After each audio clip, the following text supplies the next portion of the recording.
The weight of silence. The report Victor never filed still existed, locked in his desk drawer for 37 years. Yellowed pages filled with names, bribes, and the precise timeline of how the Camorra bought a World Cup qualifier.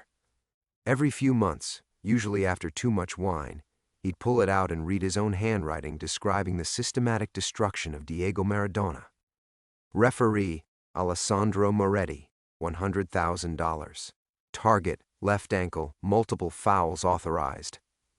Linesman, Carlo Bresson, $100,000. Instruction, blind eye to dangerous play. Assistant referee, Giuseppe Romano, $100,000. Orders, no cards for deliberate injury. And at the bottom, in his own trembling script from that night in his Mexico City hotel room, FIFA coordinator Victor Castellano observed but took no action. God forgive me. Now, in the cramped office of his football academy on the outskirts of Naples, Victor folded the report and slipped it back into the drawer. Through his window, he watched his granddaughter Sofia practicing free kicks with the other teenagers. At 17, she had her grandmother's fierce determination and her grandfather's eye for the game. She was good enough for the Italian women's national team, if the scouts ever bothered to venture this far into the forgotten corners of the city. The academy occupied a converted warehouse surrounded by crumbling apartment blocks and narrow streets, where the Camorra still conducted business in shadowed doorways. Victor had chosen this location deliberately 15 years ago, far from FIFA headquarters, far from the gleaming stadiums where his reputation once mattered, far from anyone who might ask uncomfortable questions about Mexico City. His phone buzzed. Unknown number. Pronto. Victor Castellano? This is Elena Rossi from Rai Sport. I'm producing a documentary about the 1986 World Cup qualifier, and I'd like to speak with you. Victor's hand tightened on the receiver. I don't give interviews. I understand your reluctance, but I think you should know. Diego Maradona specifically mentioned your name. The words hit Victor like a physical blow. He'd spent decades avoiding any contact with Maradona, declining every invitation to reunions, turning down interviews about the golden age of football. The guilt was too heavy, the shame too deep. What did he say? That you were the only honest man in Mexico City that day. That you're the only one who can tell the real story before... She paused. Mr. Castellano, Diego is very ill. The doctors say he doesn't have long. Victor closed his eyes. He'd heard rumors. The drinking, the drugs, the slow decline of a man who'd carried the weight of Argentina's hopes and dreams for too long. But hearing it confirmed felt like another piece of his soul cracking away. I can't help you. He said you'd say that. He also said to tell you that Roberto Mendez sends his regards. Victor's blood went cold. Roberto Mendez, the young Argentine midfielder whose career ended in the same match, his knee destroyed by a tackle that should have earned a red card but didn't even merit a foul. Roberto had been 22, destined for greatness, his whole life ahead of him. Instead, he'd limped off the pitch and never played professional football again. Where is Roberto now? That's what Diego wants to tell you, along with some other things about that night that I think would surprise you. Through the window, Victor watched Sofia curl a perfect shot into the top corner of the goal. Her teammates cheered, their voices echoing off the concrete walls of the courtyard. This was his world now. These kids, this forgotten corner of Naples, the simple purity of football without the corruption and politics that had poisoned everything he'd once loved about the game.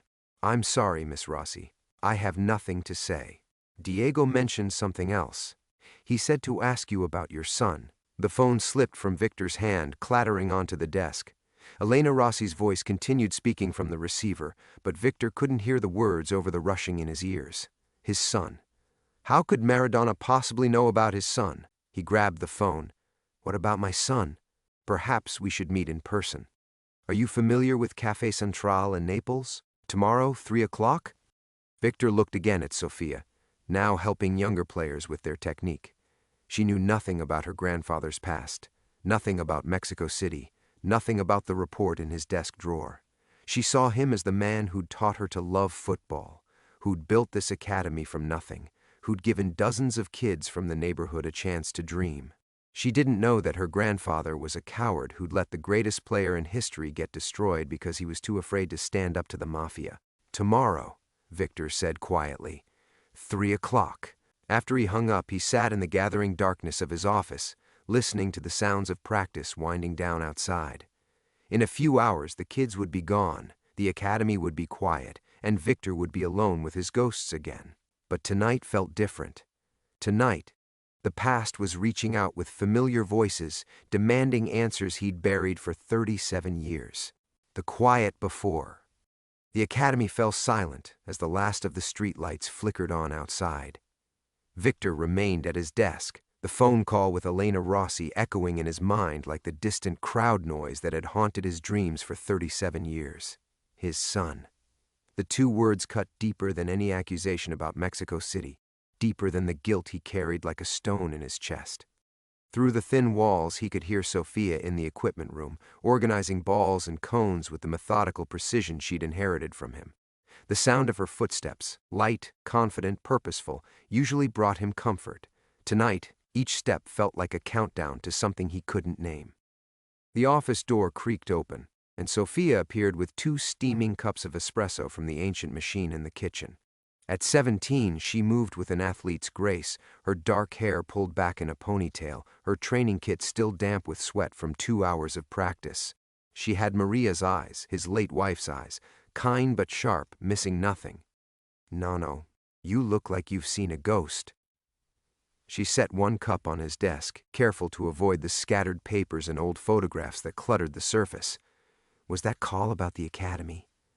Are we in trouble with the city again? Victor forced a smile, accepting the coffee with hands that trembled almost imperceptibly. "Nothing like that, Piccola. Just an old journalist asking about ancient history." Sophia settled into the worn chair across from him. The same chair where dozens of parents had sat over the years, hoping their children might find a path away from the narrow streets and limited possibilities of this neighborhood. The leather was cracked, the stuffing showing through, but Victor had never replaced it. Everything in this place was chosen for function over form, for honesty over appearance. "You never talk about before," Sophia said, studying his face with the intensity she usually reserved for analyzing opposing teams. "Before the academy, before Nona died. Sometimes I wonder if you had a whole different life."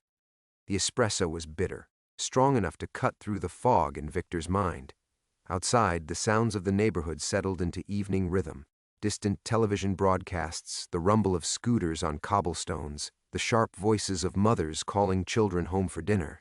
These were the sounds of real life, far removed from the marble corridors of FIFA headquarters or the polished commentary boxes where he'd once held court as one of football's most respected officials. "Everyone has different lives," Victor said carefully. "The person you are at 20 isn't the person you become at 60. But some things stay the same, don't they? The important things?" Sophia's voice carried a note of uncertainty that made Victor's chest tighten.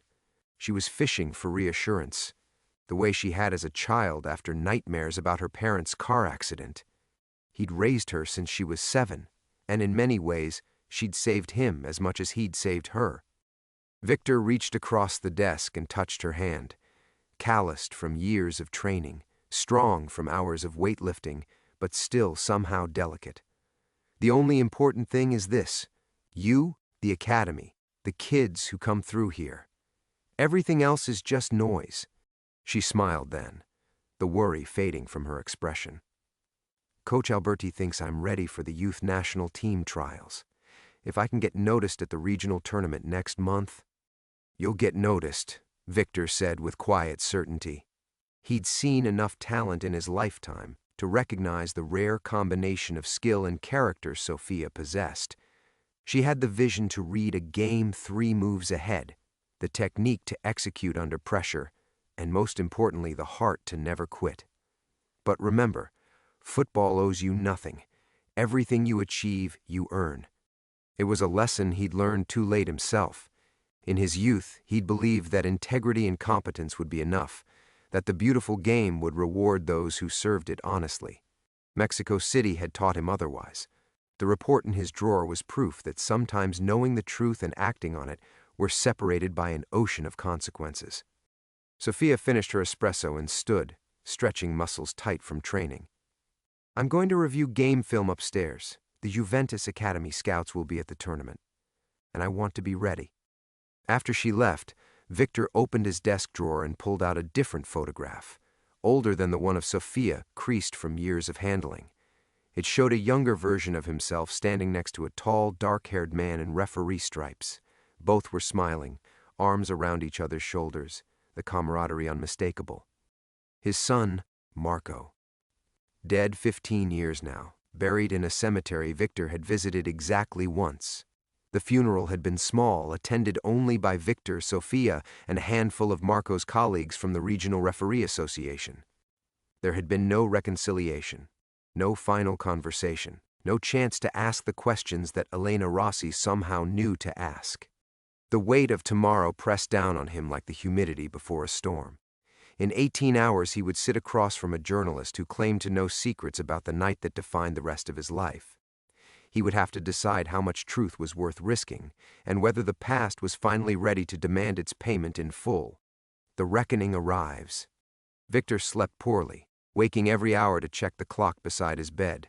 Each time the photograph of Marco seemed to watch him from the nightstand, that moment of father-son pride frozen in time before everything went wrong.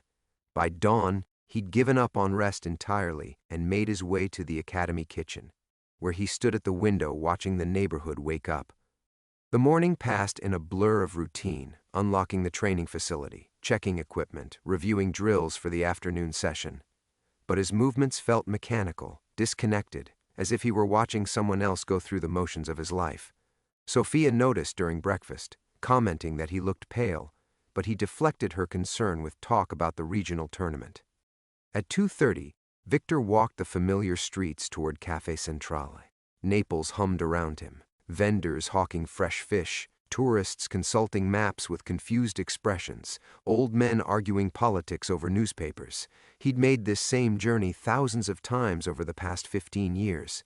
But today the city felt foreign, charged with possibility and dread. The café occupied a corner building in the historic district, its outdoor tables shaded by faded umbrellas. Victor arrived early and chose a seat with his back to the wall, an old habit from his FIFA days, when paranoia about surveillance had become second nature. He ordered an espresso and waited, watching the foot traffic, looking for a woman who might be Elena Rossi. She appeared precisely at 3 o'clock, and Victor recognized her immediately despite having never seen her before. Elena Rossi moved with the purposeful stride of someone accustomed to asking difficult questions, her dark hair pulled back in a professional bun, a leather satchel slung over her shoulder. She was younger than her voice had suggested, perhaps 40, with intelligent eyes that missed nothing as they swept the café. Mr. Castellano. She slid into the chair across from him without ceremony. Thank you for coming. I almost didn't. Victor studied her face, searching for signs of deception or ulterior motive. 37 years is a long time to keep quiet. I'm not sure why I should break that silence now. Elena opened her satchel and withdrew a manila envelope. Because Diego Maradona is dying, and because there are people still alive who deserve the truth. She placed the envelope on the table between them. And because your son left something behind that I think you need to see. Victor's hand froze halfway to his espresso cup. My son has been dead for 15 years. Marco died in 2008, yes. But before that, he reached out to someone you might find interesting. Elena's voice carried a gentleness that surprised him. Roberto Mendez, the Argentine midfielder whose career ended in Mexico City. The cafe noise, clinking cups, conversations, traffic from the street, faded to a distant hum. Victor felt the familiar sensation of the world tilting, the same disorientation he'd experienced that night in his Mexico City hotel room when he'd finally understood the full scope of what he'd witnessed. That's impossible. Marco never said anything about being the referee who destroyed Roberto's knee. Elena's words cut through his denial like a blade. The youngest official on the crew that night, the one everyone assumed was just following orders. Victor's vision blurred at the edges. The photograph from his desk drawer suddenly took on a different meaning. Not just father and son sharing a moment of professional pride, but the last innocent memory before everything became contaminated by truth. "You're lying." But even as he spoke, Victor felt the certainty crumbling inside him. Marco had been 25 in 1986, ambitious, desperate to make his mark in international football. He'd been assigned to the Mexico City crew at the last minute, replacing an official who'd fallen ill. Victor had been proud, had even pulled strings to ensure his son got the opportunity. Elena reached into the envelope and withdrew a letter, the handwriting immediately recognizable despite the years. Marco's careful script, the same penmanship Victor had helped him develop as a child. "Roberto kept this for 37 years, Elena said quietly. "He only showed it to Diego last month when the doctors gave their final diagnosis. That's when Diego decided the story had to be told." Victor took the letter with trembling fingers. The date at the top read November 15, 1986, 2 weeks after the Mexico City match. His son's words swam before his eyes. "Dear Mr. Mendez, you don't know me, but I was the assistant referee who failed to flag the tackle that ended your career. My father taught me that football was about honor, about protecting the beautiful game from corruption. In Mexico City, I learned that sometimes the corruption comes from inside your own family." The letter slipped from Victor's hands, fluttering to the cafe table like a dying bird. Around him, Naples continued its ancient rhythm, life and commerce and human connection flowing in patterns unchanged for centuries. But for Victor Castellano, sitting in a chair that suddenly felt too small to contain the magnitude of what he'd just learned, the world had fundamentally shifted. His son hadn't been bought by the Camorra. Marco had been bought by him. Victor stared at the letter as if it might disappear, as if the careful script might rearrange itself into something less devastating. His coffee had gone cold, but he couldn't remember lifting the cup. Around him, the cafe continued its afternoon rhythm. Businessmen checking phones, tourists consulting guidebooks, old women sharing gossip over pastries. Normal life, proceeding as if the earth hadn't just shifted beneath his feet. "I need to go." The words came out strangled, barely audible above the street noise. Victor pushed back from the table, his chair scraping against the pavement with a harsh sound that made nearby diners look up. Elena's hand moved toward the letter, but she didn't try to stop him. "Mr. Castellano, there's more. Things about that night that even Marco didn't know." "No." Victor was standing now, fishing euros from his wallet with hands that wouldn't quite obey him. "Whatever this is, whatever game you're playing, I'm not interested. It's not a game. Diego is dying, and the people responsible are all dead or too old to matter." The coins scattered across the table as Victor threw down payment for coffee he hadn't finished.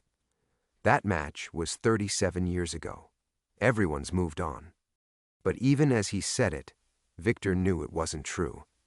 He hadn't moved on. He'd simply built walls high enough to keep the past at bay.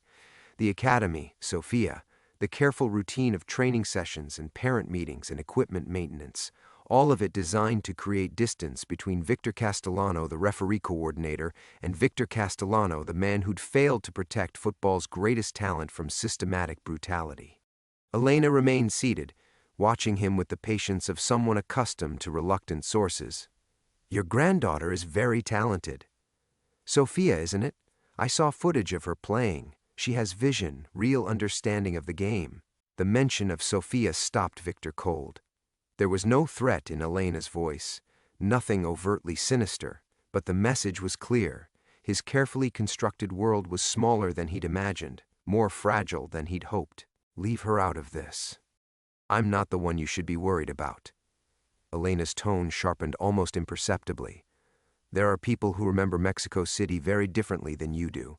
People who think your report was never filed because you were paid to lose it." Victor felt the familiar tightness in his chest, the same sensation that had plagued him for months after returning from Mexico. During those early days, he jumped at unexpected sounds, checked his rearview mirror obsessively, avoided routine patterns. The paranoia had faded over time, but it had never completely disappeared. "Who have you been talking to? Does it matter? What matters is that some very dangerous people believe you've been sitting on evidence for 37 years. evidence that could destroy reputations, end careers, maybe even result in criminal charges. Elena leaned forward slightly. Diego wants to protect you, but he's running out of time and influence. The afternoon sun had shifted, casting long shadows across the cafe tables. Victor realized he'd been standing for several minutes, frozen in place while other patrons moved around him. An older woman at a nearby table was staring openly, her expression concerned. He probably looked like a man having a heart attack or stroke, which wasn't far from how he felt. I have to get back to the academy. The letter mentions your influence on the referee assignments, Elena continued as if he hadn't spoken. Marco wrote to Roberto about phone calls, meetings, pressure from people whose names he didn't recognize. He thought you were being blackmailed. Victor's legs felt unsteady. The walls he'd built weren't just crumbling, they were collapsing entirely, revealing foundations rotten with secrets he'd convinced himself were buried. Marco had known. His son had spent the last 22 years of his life believing his father was a criminal. He never said anything, never asked, never accused. According to Roberto, Marco spent years trying to find a way to expose what happened without destroying you in the process. The guilt killed him as much as the drinking. Elena's voice carried genuine sympathy now. He died thinking you'd been corrupted by the same forces that corrupted him. The walk back to the academy passed in a haze. Victor moved through familiar streets that felt alien, past shops and faces he'd known for 15 years that now seemed to belong to someone else's life. His phone buzzed twice, text messages he couldn't bring himself to check. By the time he reached the converted warehouse, the afternoon training session was already underway. Through the chain-link fence, he could see Sofia working with the younger players, her voice carrying across the concrete courtyard as she demonstrated proper heading technique. The sight of her, confident, passionate, completely absorbed in teaching the game she loved, made his chest ache with something deeper than guilt. She waved when she spotted him, her smile bright and uncomplicated. In that moment, Victor realized the terrible mathematics of his situation. Protecting the past meant risking the future, but exposing the truth might destroy them both. Victor stood at the academy gate longer than necessary, watching Sofia work with the children. Her movements were fluid, economical, the same efficiency he'd once prized in elite referees. She'd inherited that precision from somewhere, though whether from his blood or simply years of careful instruction, he could no longer say. Everything felt contaminated now by Elena's revelations, every memory poisoned by the possibility that he'd been wrong about fundamental truths. His phone buzzed again. This time he looked. Unknown number. We need to talk. Tonight. Pier 47, midnight. Come alone.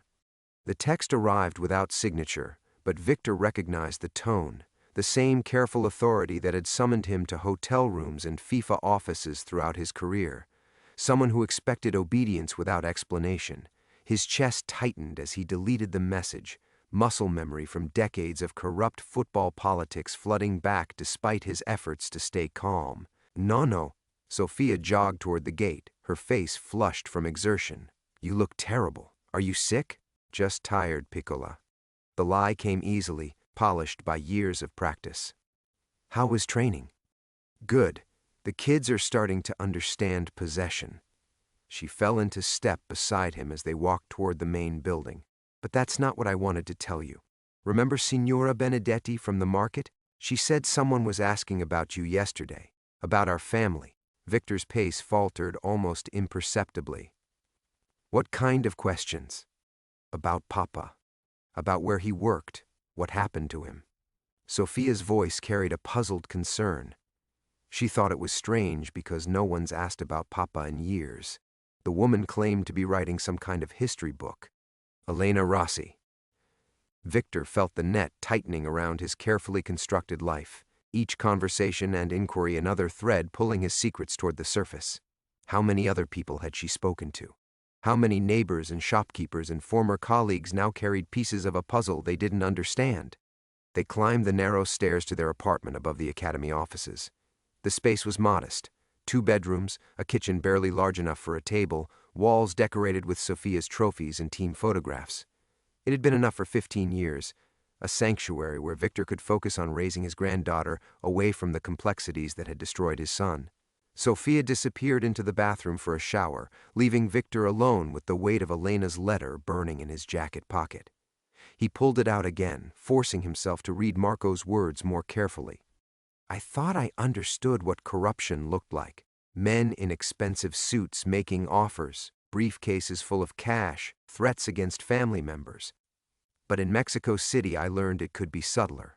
A phone call from your father suggesting certain players needed to be managed carefully. A conversation about career opportunities that might arise from demonstrating practical judgment. I never took money, Mr. Mendez, but I took something worse. I took the coward's path. Victor's vision blurred. He remembered that phone call, placed from his FIFA hotel room 3 hours before kickoff. He justified it as guidance, professional advice from a father to his ambitious son. But the words came flooding back now with crystalline clarity. Diego is getting too much attention from the wrong people. Don't look for fouls that aren't there. Sometimes the game flows better when referees stay invisible. He'd meant it as protection, for Marco's career, for their family's position within FIFA's power structure, for his own ability to influence assignments and shield his son from the kinds of impossible choices Victor had learned to navigate. Instead, he'd made Marco complicit in systematic brutality. The shower stopped running. Sophia would emerge soon, expecting dinner and conversation about her upcoming tournament. The normal rhythms of their shared life, built on foundations that were crumbling faster with each revelation. Victor folded the letter carefully and slipped it back into his pocket. His phone rang, the landline this time, the academy's main number that appeared on business cards and registration forms. Victor answered on the third ring, expecting a parent with scheduling questions. Victor. The voice was older, weathered by years but still recognizable after more than 3 decades. It's Roberto Mendez. The room tilted. Victor gripped the edge of the kitchen table, forcing his breathing to remain steady. That's impossible. You're in Argentina. Yes, but I'm calling about Marco's letter. Elena said you read it today. Roberto's accent carried the weight of old pain, carefully contained but never fully healed. I wanted you to hear this from me directly, before tomorrow's story runs. What story? The one Elena's been working on for 6 months. The one Diego commissioned before the cancer spread to his brain. Roberto paused, and Victor could hear traffic in the background, the distant sound of a city he'd never visited. He's dying, Victor. Diego Maradona is dying, and he wants the world to know what was taken from football that night in Mexico City. Sophia's bedroom door opened. She would appear any moment, still glowing from training, ready to share plans for her future. Victor closed his eyes and stepped across a threshold he'd guarded for 37 years. What do you want from me? Roberto's breathing filled the silence, each exhale carrying the weight of decades. When he finally spoke, his words arrived like hammer blows against Victor's carefully constructed defenses. I want you to know that Marco called me 3 weeks before he died. Drunk, crying, begging for forgiveness. But here's what he told me, Victor. Here's what your son discovered in those final weeks when the alcohol finally stripped away his ability to lie to himself. Roberto's voice dropped to a whisper that somehow carried more force than shouting. The phone call that destroyed my career. The one that made him ignore the tackle that shattered my knee. It didn't come from the Camorra. It came from you. The kitchen floor seemed to tilt beneath Victor's feet. Through the thin walls he could hear Sophia humming as she got dressed, the sound of innocence that belonged to a different world than the one collapsing around him. That's not, I never told him to. Don't look for fouls that aren't there, Roberto recited, his accent making the words sound like an indictment. Sometimes the game flows better when referees stay invisible. Your exact words, according to Marco, spoken 3 hours before kickoff by a father to his son. Victor's mouth went dry. The phone call. He'd buried that memory so deep he'd almost convinced himself it had never happened. But Roberto's words dragged it back to the surface. The FIFA hotel room, the pressure from upstairs about managing the match properly, his own desperate need to protect Marco from the impossible politics of international football. I was trying to protect him. The Camorra had people everywhere, and if Marco had been seen as inflexible, if he'd made the wrong people angry, so you made him complicit instead. Roberto's voice carried no anger now, only a devastating weariness. You turned your own son into the weapon they used against us. Sofia appeared in the kitchen doorway, her hair still damp from the shower, wearing the Napoli training jacket Victor had bought for her birthday. She looked between his face and the phone with growing concern, smart enough to recognize a crisis, even if she couldn't understand its dimensions. Who is it, Nono? Victor covered the phone's mouthpiece, his hand trembling slightly. Just Academy business, Piccola. Why don't you start your homework? I'll be there in a moment. She hesitated, clearly wanting to ask more questions, but disappeared back into her room. The sound of her door closing felt like a countdown timer starting. How much longer before his past consumed everything he'd built to protect her? She sounds like a lovely girl, Roberto said, having overheard the exchange. Marco talked about her sometimes during our phone calls. He was proud of how you'd raised her after his wife died. Don't. Victor's voice cracked. Don't use her to manipulate me. I'm not trying to manipulate you, Victor. I'm trying to save you. Roberto sighed deeply, because there's something else Marco discovered before he died. Something that makes Elena's story more dangerous than you realize. Victor pressed his back against the kitchen wall, needing something solid to support him as the revelations kept coming. What are you talking about? The Camorra connection wasn't a coincidence. The pressure you felt from FIFA, the suggestions about managing the match properly, it all traced back to the same source. You weren't protecting Marco from the corruption, Victor. You were part of it. The words hit Victor like a physical blow. Through the apartment's thin walls, he could hear Sofia's pencil scratching against paper as she worked on homework problems that had clear, definitive answers, unlike the moral maze that had apparently defined his entire career. That's impossible. I never took money. Never. Neither did Marco, according to him. But money wasn't the only currency they used. Roberto's voice carried the patience of someone who'd spent decades piecing together a puzzle. Information, influence, threats disguised as career advice. They made you complicit without you even understanding what was happening. Victor slumped against the kitchen counter, the phone heavy in his hand. The apartment felt smaller suddenly, as if the walls were closing in. Everything he'd believed about that night in Mexico City, his role as observer rather than participant, his moral distance from the brutality he'd witnessed, was crumbling like paper in rain. Elena's story isn't just about what happened to Diego and Roberto, Roberto continued. It's about how corruption works, how good people get turned into weapons against everything they claim to love, and how the system protects itself by making victims believe they were willing participants. Sofia's bedroom door opened again. She appeared with her math textbook, ready to ask for help with algebra. Normal grandfather-granddaughter interaction in a world that was anything but normal. I have to go, Victor whispered into the phone. The midnight meeting, Roberto said quietly. Don't go, Victor. Not alone. Victor hung up without responding, staring at Sofia's expectant face while Roberto's words echoed in his mind. They made you complicit without you even understanding what was happening. For 37 years, he'd been running from the wrong crime entirely. Can you help me with this equation, Nono? Sofia held up her textbook, pointing to a problem about finding unknown variables. The irony wasn't lost on Victor. His entire life had become an equation with missing pieces, and every revelation from Elena and Roberto added new variables he couldn't solve. Of course, Piccola. Victor forced his voice to remain steady as he sat beside her at the small kitchen table. The math was simple algebra, the kind of logical progression that had once given him comfort. If this, then that, clear rules, predictable outcomes. Unlike the moral quicksand that had apparently swallowed his career without him even noticing. As Sofia worked through the problems, Victor found himself studying her profile, the determined set of her jaw when concentrating, the way she tapped her pencil against her lip when thinking. She had Marco's intensity but none of his self-doubt. At 17, she possessed a certainty about right and wrong that Victor envied. How long before the world taught her that most choices existed in the gray spaces between? You're not really watching, Sofia said without looking up from her notebook. You're thinking about that phone call. Victor's chest tightened. She'd inherited more than football instincts. She had her father's ability to read people, to sense deception even when she couldn't identify its source.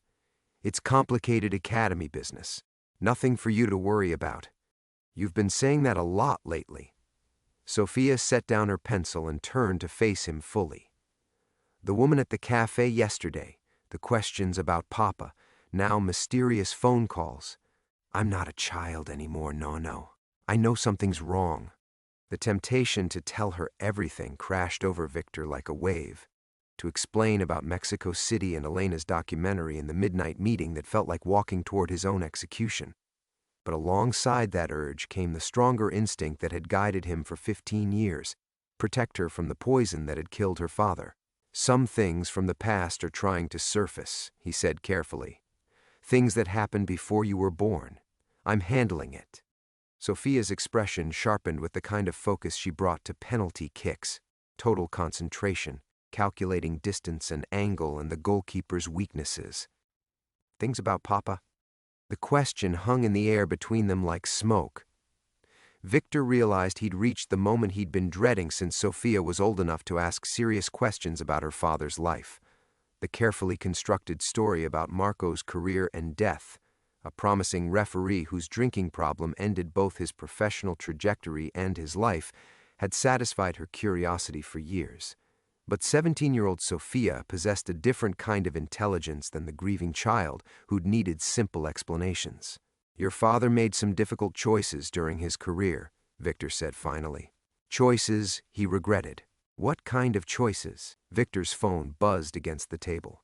Another text from the unknown number. Time is running out. Pier 47. Come alone. Sophia's eyes flicked to the screen before Victor could cover it. Her face went pale as she read the message, her mathematical certainty replaced by something closer to fear. Someone's threatening you. It's not a threat, it's... Victor stopped, realizing he couldn't finish that sentence honestly. What else could you call a midnight summons to an isolated location? What else could explain the careful menace in those 4 words, come alone? Sophia stood abruptly, her algebra forgotten. We need to call the police. No. Victor's response came too quickly, too sharp. Sophia stepped backward, and he saw his granddaughter's trust in him waver for the first time in 15 years. The look in her eyes, confusion, mixed with growing suspicion, reminded him painfully of Marco's expression during their last real conversation, weeks before the drinking finally killed him. Why not? Sophia's voice carried a new edge. If someone's threatening you, if this is about Papa, because calling the police would make everything worse. Victor rubbed his face, feeling every one of his 63 years. Because some mistakes can't be fixed by authorities. Because your father died carrying secrets that some people would kill to protect. The words escaped before he could stop them. 37 years of carefully maintained silence cracking under pressure. Sophia's eyes widened, her quick mind immediately grasping the implications he'd tried so hard to hide. Papa didn't just have a drinking problem. It wasn't a question. Victor looked at his granddaughter, brilliant, determined, already strong enough to handle truths that had destroyed grown men, and made the decision he'd been avoiding since Elena walked into his cafe. No, he said quietly. He didn't. Sophia sank back into her chair, her teenage confidence replaced by the vulnerability of a child learning that adults had been lying about fundamental truths. But alongside the hurt, Victor saw something else in her expression, relief. The relief of someone whose instincts had been telling her that the official story never quite fit the evidence. Tell me, she said simply. Victor checked the time. 9:30. 2.5 hours before the midnight meeting that might end everything he'd built or finally free him from the cage of secrets that had trapped his family for decades. He began with Mexico City, 1986, and the night that had poisoned 3 generations. Climax. The story poured out of Victor like blood from a reopened wound, each detail sharp and precise despite the 37 years he'd spent trying to forget them. Sophia listened without interruption as he described the Estadio Azteca's suffocating heat, the pre-match tension that had felt different from normal competitive pressure, the phone call he'd made to Marco 3 hours before kickoff. I told myself I was protecting him, Victor said, his voice barely above a whisper. FIFA politics were brutal. Referees who crossed the wrong people found themselves assigned to amateur matches in forgotten corners of the world. I thought if Marco stayed invisible, if he managed the game smoothly without making waves— "You told him not to call fouls," Sophia interrupted, her mathematical mind cutting straight to the equation's core. "Against Maradona." Victor nodded, the admission feeling like swallowing glass. I used code words, professional language about game flow and practical judgment, but Marco understood what I meant. He was smart, ambitious, desperate to prove himself worthy of the family name. Victor's hands trembled as he reached for his coffee cup, finding it cold and bitter. 3 players targeted Diego systematically that night. Roberto Mendez's knee was destroyed by a tackle that should have earned a red card. Marco stood 5 meters away and called play on. Sophia's face had gone pale, but her eyes remained steady. Victor recognized that expression, the same focus she brought to impossible shots, the refusal to look away from difficult truths even when they hurt. "The woman at the cafe yesterday," Sophia said. "She's making a documentary about that match." Elena Rossi. Diego commissioned it before the cancer spread to his brain. He wants the world to know what was taken from football that night.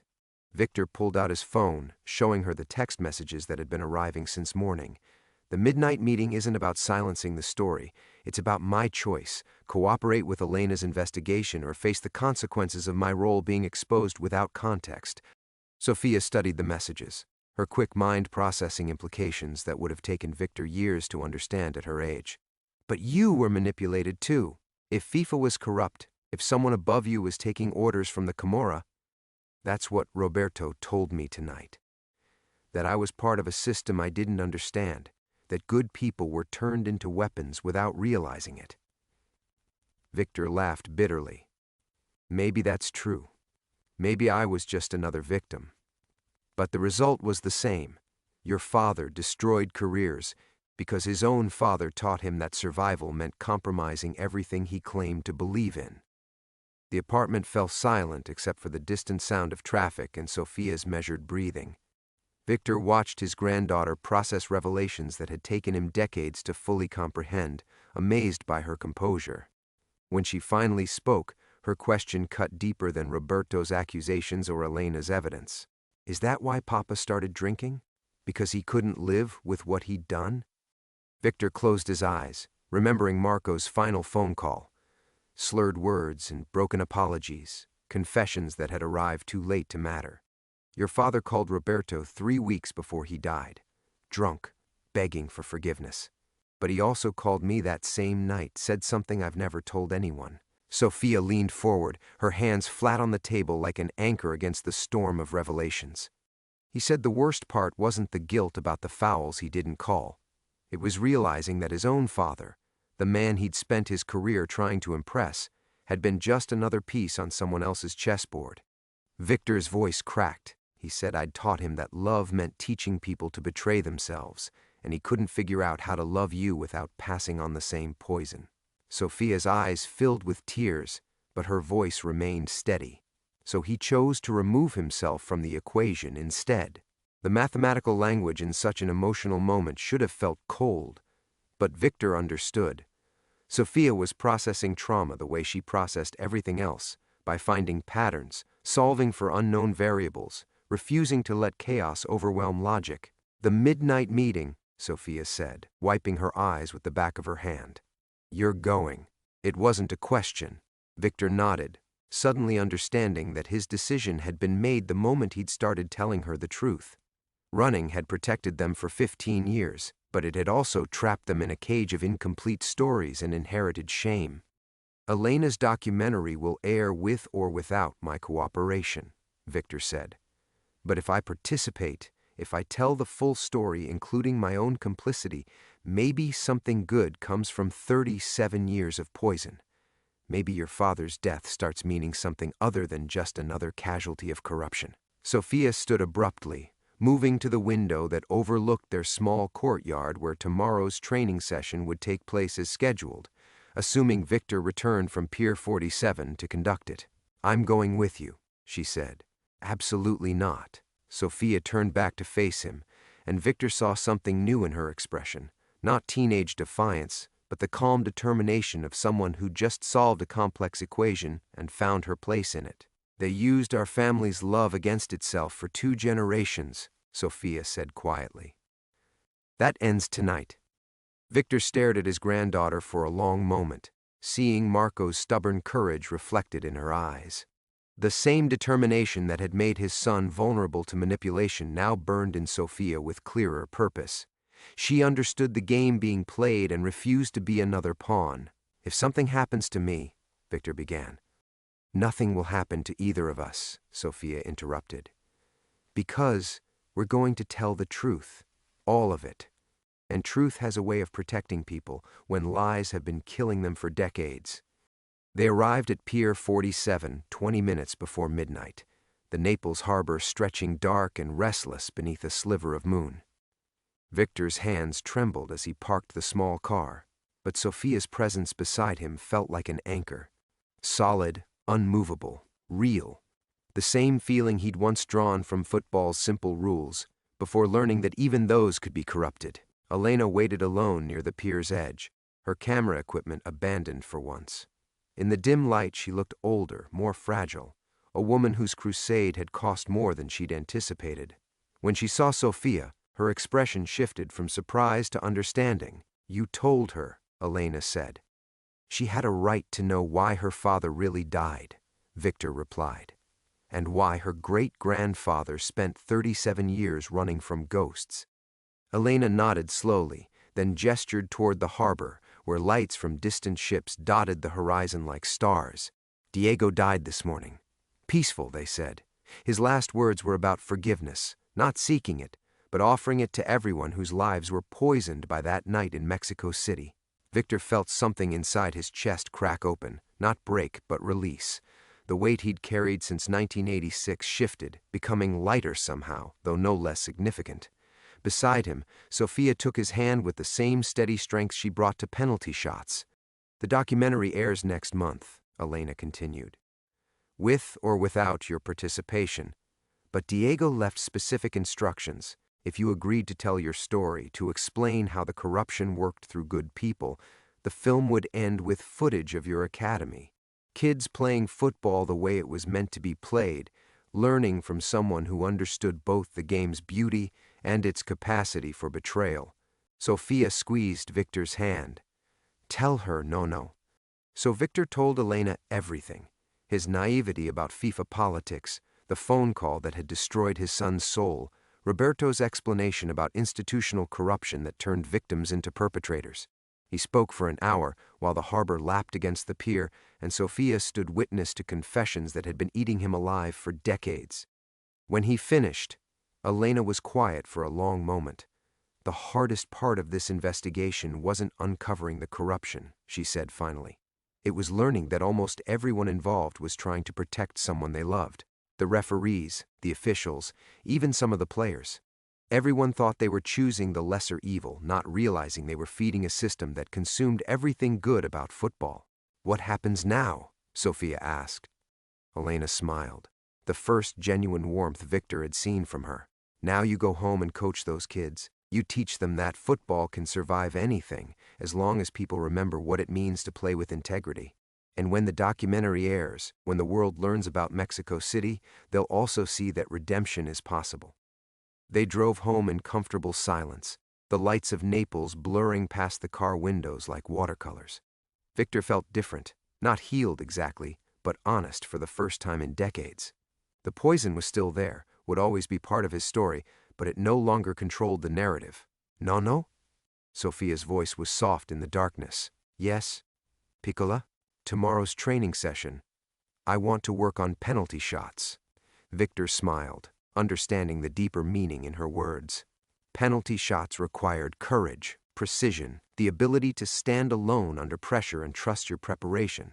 Everything Sophia would need for whatever challenges lay ahead, of course. But this time I think you should teach the younger players. You have something I never learned at your age. How to aim for goals worth reaching, even when the path isn't clear. As they pulled into their narrow street, Victor saw their small apartment building with new eyes. Not a hiding place anymore, but a foundation. A place where truth lived, where love meant helping people become their best selves rather than teaching them to compromise their souls. The documentary would air. The world would judge his choices and Marco's legacy in the system that had poisoned 3 generations of Castellanos. But tomorrow morning, Victor would wake up beside the harbor where Diego Maradona had once played with impossible magic, and he would teach children that football, like redemption, was always possible for those brave enough to keep playing. Sophia was right. Truth had protected them after all.